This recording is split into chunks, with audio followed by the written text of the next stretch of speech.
میں نے دیکھا ہے کروڑوں روپیہ 6 اولادیں. ایک شخص کے بچے باہر سے آ رہے تھے, وہ بندہ بیمار تھا, مجھے کہنے لگا حضرت جی دعا کریں میں ان کے آنے سے پہلے مر جاؤں ورنہ آ کے مجھے مار دیں گے, دعا کریں. اتنی بے سکونی, کروڑوں روپیہ پڑا ہے, تو یہ عذاب نہیں؟ کوئی ضروری ہے کہ پتھر ہی برسیں گے تو سمجھ آئے گی؟ یہ جو سگا بیٹا بوڑھے باپ کے قریب سے گزر جاتا ہے, سلام نہیں لیتا, تو اس کو عذاب نہیں سمجھتے؟ یہ جو امت کی بیٹیاں, امت کی بچیاں, ہماری بچیاں ایک سال کے اندر 75,000 ہزار بچی ایک ڈویژن سے بھاگ کے شادی کر رہی ہے, اور ایک صوبے سے, تو اس کو آپ اللہ کا عذاب نہیں سمجھتے؟ یہ معمولی بات ہے؟ نہیں ہمارے رنگ ہو رہے ہیں, ہم بڑے سمارٹ ہیں. 1500 سال مہلت دی نوح علیہ السلام کی قوم کو. کتنے سال؟ بول کے بتائیے, بول کے دوبارہ بولیے. 1500 سال. کوئی آدمی اپنی سمارٹنس پہ خوش نہ ہو جائے کہ 20 سال ہو گئے, میں تو نافرمانی بھی کر رہا ہوں, روٹی بھی پک رہی ہے, میں تو حرام بھی کھا رہا ہوں, پھر بھی سب ٹھیک ہے. 1500 سال مہلت دی. پھر حضرت نوح کہنے لگے اللہ میں نے تو بڑا سمجھایا, نہیں باز آتے. تو رب کریم نے فرمایا کشتی بناؤ. اللہ کے پیغمبر کشتی بنانے لگے تو قوم مذاق اڑانے لگ گئی. اب کیا کرنے لگے ہو؟ اب کشتی بنانے لگے ہو, خیر تو ہے, قوم مذاق اڑا رہی ہے. حضرت نوح علیہ السلام کا آپ نے کشتی بنائی, پانی کہاں سے نکلا؟ نہ بارشیں ہوئی, نہ سیلاب آئے. ایک تندور تھا, اس کے اندر سے پانی نکلنا شروع ہو گیا. کبھی تندور سے بھی پانی نکلا ہے, پر جب نکالنے والا چاہتا ہے تو وہاں سے بھی ایک تندور سے پانی نکلا. اتنا نکلا, اتنا نکلا, اتنا نکلا کہ قوم ساری ڈوب گئی. قرآن مجید کے صفحات شہادت دیں گے کہ حضرت نوح کی قوم کا بچہ بہ گیا. بچے صرف وہ تھے جو حضرت نوح کے ساتھ ہو گئے, تباہ ہو گئی. اللہ بے نیاز ہے, بے نیاز. 1500 سال مہلت ملے اور تو پھر بھی کہے رب بڑا کریم ہے, معاف کر دے گا. 1500 سال تجھے گنجائش دے اور تو کہے کوئی نہیں, بات معافی ملنی چاہیے ابھی بھی. میرے بھائی, حضرت صالح علیہ السلام کی قوم, حضرت صالح نے تبلیغ شروع کی تو کہنے لگے پہلے معجزہ دکھاؤ.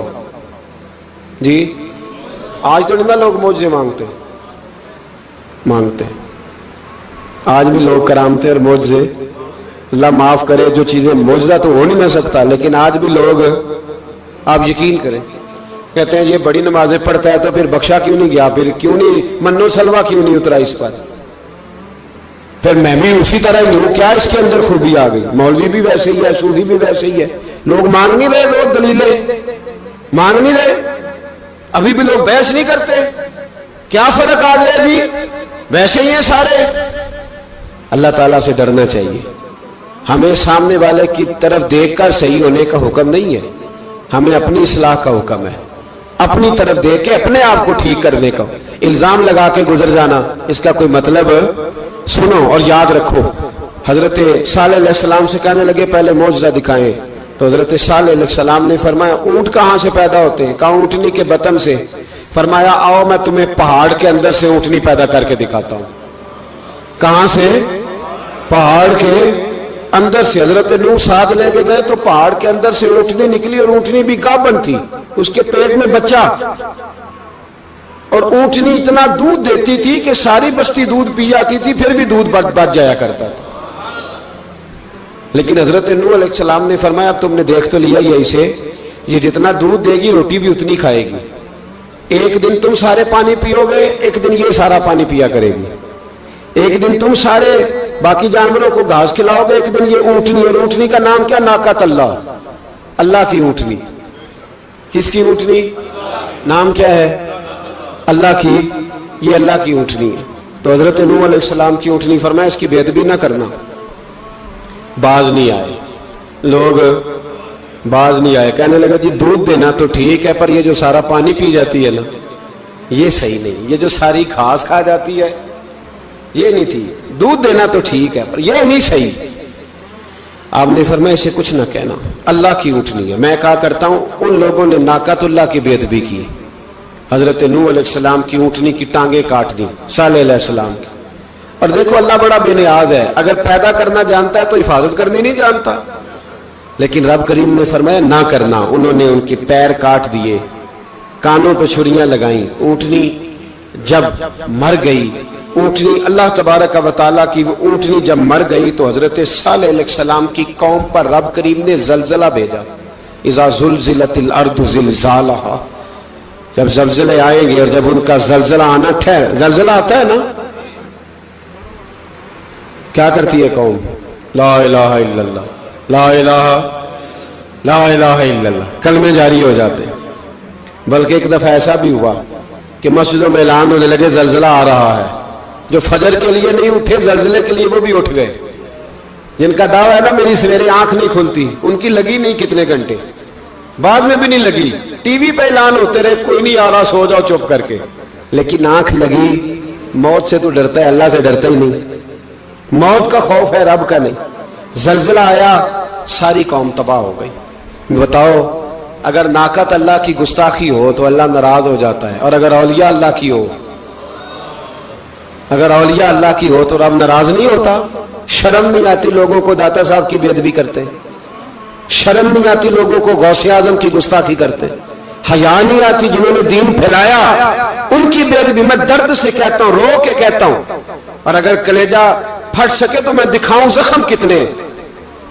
ایک حج کے موقع پر ایک بابا جی، اس سال 4,80,000 روپے کا پرائیویٹ حج تھا، اور بابا جی کی کیفیت کمزور تھی، بیچارے بیمار تھے. اس کے باوجود وہ گئے.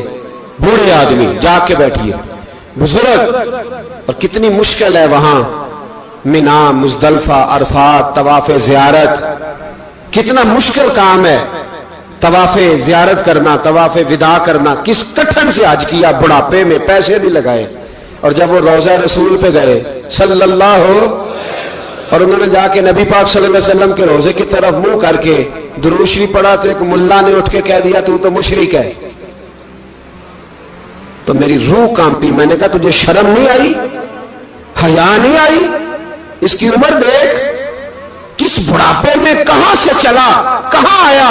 یہ مشرک ہوتا تو کسی مندر میں جاتا، یہ مشرک ہوتا تو کسی گرجے میں جاتا. یہ مشرک نہیں، یہ مومن ہے. اور یہ وہ والا مومن ہے جس کے سینے میں دل جب دھڑکتا ہے تو خالی دھڑکتا نہیں، ساتھ وہ محمد عربی پہ درود و سلام بھی پڑھتا ہے. شرم نہیں آتی لوگوں کو؟ اتنی بڑی گستاخی کرتے. جو روزہ رسول پہ آیا مشرک ہے. میں نے تو مولوی کو صاف صاف کہا تھا، میں نے کہا اگر میں مشرک ہوں تو نکالو، مشرک کا داخلہ تو یہاں ویسے ہی منع ہے. شرم نہیں آتی؟ اپنی زبان کا ایک پاس کرو کچھ. اتنا ظلم، اتنی بڑی فرقہ واریت امت میں، اتنا امت کو تقسیم کرتے ہو، تمہیں شرم نہیں آتی؟ جہاں سے اتحاد کا پیغام دینا چاہیے وہاں سے تم لوگوں کو فرقے کا پیغام دیتے ہو، ایک مقصود فرقے کی تبلیغ کرتے ہو. خدا رہا تو میں کہہ رہا ہوں ناقت اللہ کی بے ادبی پہ عذاب آتا ہے، تو اولیاء اللہ کی بے ادبی پہ نہیں آتا. داتا صاحب ساری زندگی تبلیغ کرتے رہے، ایک آدمی نے اٹھ کے کہہ دیا جناب وہ تو شرک کا اڈا ہے، تو رب کریم ناراض نہیں ہوتا ان باتوں سے؟ ہمیں خیال کرنا چاہیے، اللہ سے ڈرنا چاہیے. ان چیزوں سے عذاب آتا ہے اور آ رہا ہے. اللہ تعالی ہمیں محفوظ فرمائے. اللہ ہمیں اس سے، قوم لوط پہ بھی عذاب آیا. ہم جنس پرستی، مرد مردوں سے بدکاری کرتے. حضرت نوح نے سمجھایا کہ یہ کام درست، فطرت کے خلاف ہے، یہ کام درست نہیں. جب انسان یہ کام کرتا ہے تو زمین اور آسمان کانپتے ہیں. اب میں کیسے کھول کے بتاؤں؟ میرے پاس اعداد و شمار ہیں کہ پاکستان کے اندر اس کام کی کیفیت کیا ہے اور کس طرح کر کے لوگ، میں تو رونا روتا رہتا ہوں داڑھی کا.